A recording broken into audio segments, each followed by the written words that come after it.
Most people have heard of the term haunted house. But does not being haunted mean a place is safe? That nothing strange will ever happen? The truth is, some places, even if no one has ever died there, can still hide things you'd rather not know. The main character, Angel, is a woman who works as an accountant. She's extremely careful with money and does everything with almost obsessive attention to detail. After years of hard work, she finally became a certified accountant. Her income was steady, and she had saved up a good amount of money. Angel decided it was time to treat herself. Her dream was simple, a 2-story house, spacious and comfortable. To find the right place, she started looking at rental listings in more remote areas. Until one day, she saw an ad online. The rent was reasonable. The house was large. The interior was newly renovated, and it even came with most of the furniture included. Everything seemed almost too perfect. The only drawback was that the neighborhood had recently seen a lot of burglary cases. But Angel wasn't someone who bought expensive things, so there wasn't much at home worth stealing. After thinking it over, she decided to rent the house anyway.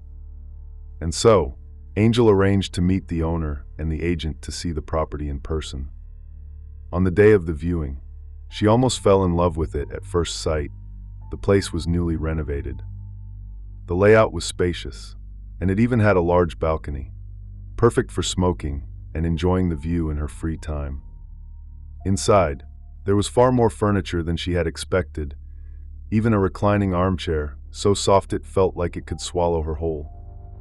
Angel liked it so much that she specifically asked the owner and the agent, "Is this armchair included?" The owner smiled and said he didn't really want to move any of the furniture out. It was too much trouble. So, as long as the tenant didn't mind, everything could stay. But Angel still had a question in the back of her mind. If the house was this well kept, why didn't the owner live here himself? The owner explained that he used to live here with his parents, but his mother had already passed away, and his father was now in a nursing home. Living alone in such a large place, and with the location being inconvenient for him, he decided to rent it out. The answer sounded reasonable enough, but Angel still found it a little odd, especially since the rent was noticeably lower than similar houses in the area. She decided to be direct. "Is this a haunted house? Has anything bad ever happened here?" The agent replied immediately, saying that as a licensed middleman, he had already checked the records, and the property was 100% clean. He quickly changed the subject, talking about how there had been many burglaries in the area lately, and how the owner had installed security measures. A motion sensor on the ground floor that would trigger an alarm if anyone moved inside. Angel knew that under Hong Kong law, if a property was a haunted house, the agent would be required to disclose it. She had even secretly recorded his reply, just to keep it on record. It sounded safe. The price was right. And even though the location was a bit remote, as long as it wasn't haunted, she was at ease. The first few days after moving in were peaceful enough. During the day, Angel kept busy unpacking boxes and organizing her things. At night, she would curl up in the armchair, enjoying the space and quiet of her new home. Until one night, just after 3 in the morning, suddenly pulled her out of her sleep. Angel froze for a few seconds before realizing the sound was coming from the motion sensor on the ground floor.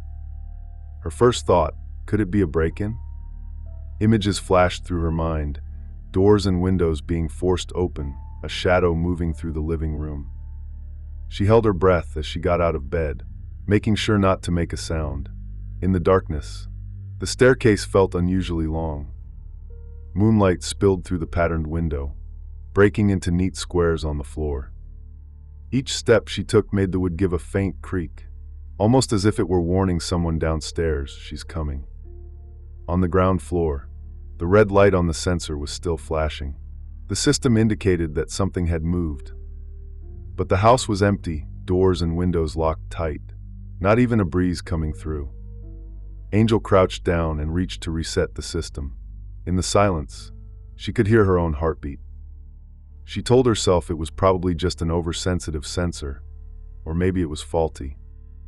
Just as she turned to go back upstairs, from the far end of the living room came a faint. The sound was the slow, deliberate rhythm of wood being pressed and then released. Angel's first thought, the armchair. She walked towards it slowly, trying to hear every detail. But when she reached it, the sound stopped. The armchair sat quietly by the glass door to the balcony, as if it had never moved. She stared at it for a few seconds, an uneasy feeling creeping into her chest. And then, the ceiling light flickered twice. The brightness dipped, then slowly returned to normal, as if something had just passed by. Angel shook her head and muttered under her breath, "Probably just the wiring, or maybe I'm being too jumpy." Ever since those small, unsettling incidents months ago, Angel hadn't experienced anything strange. She was even starting to think that maybe she had been overreacting. Until that night, when it all began again. In the middle of the night, the motion sensor suddenly tore through the unusually still air. Angel sat bolt upright. Her mind was still foggy from sleep, but her heart was already pounding hard. She glanced at the clock, 2:43 a.m. Another false alarm? She told herself, trying to be calm, though her hands had already reached for the phone by her bedside lamp. The darkness downstairs felt like one enormous shadow. The silence was so deep she could hear the ticking of the wall clock's second hand, loud and unnatural. When she stepped onto the first stair, the wood gave a faint creak, a sound that echoed sharply through the empty house. On the ground floor, the red light on the sensor flashed continuously, like a row of restless eyes watching her. She crouched down, ready to reset it, but a small voice in her head whispered, "Don't turn it back on." So instead, Angel simply switched the sensor off. Just as she straightened up, something caught her eye. The armchair was gently rocking. The movement was slow, steady, rhythmic, the way it would if someone were sitting there, lightly pushing against the floor with their toes. Her breath caught in her throat. Every window was shut tight. There was no wind. The chair couldn't be moving on its own, yet her feet felt rooted to the spot. Her gaze drifted toward the balcony. Outside, on the small table, sat her own ashtray, and in it, a cigarette still burning. That familiar smell of smoke seeped in through the crack of the glass door, warm and bitter. Her chest tightened. She was certain she hadn't lit it. Steeling herself, she walked toward the balcony as quietly as possible, as if afraid to disturb something. The edge of the ashtray held 2 fresh flecks of ash. The cigarette's tip still glowed faintly, a thin wisp of smoke curling upward. Turning to leave, her peripheral vision caught the dining table. The photo frame had fallen on its side. The glass panel reflected the dim ceiling light, and it seemed to wobble slightly, as if it had only just been knocked over. A chill crept from the back of her neck to the top of her head.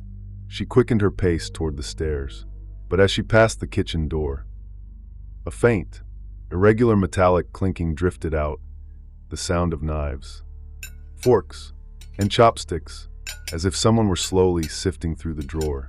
Each metallic note slid through the air and straight into her ears. Her feet felt welded to the floor. Her breathing grew so fast that the only sound in her head was her heartbeat. Summoning every ounce of courage, she leaned into the kitchen doorway, pitch black.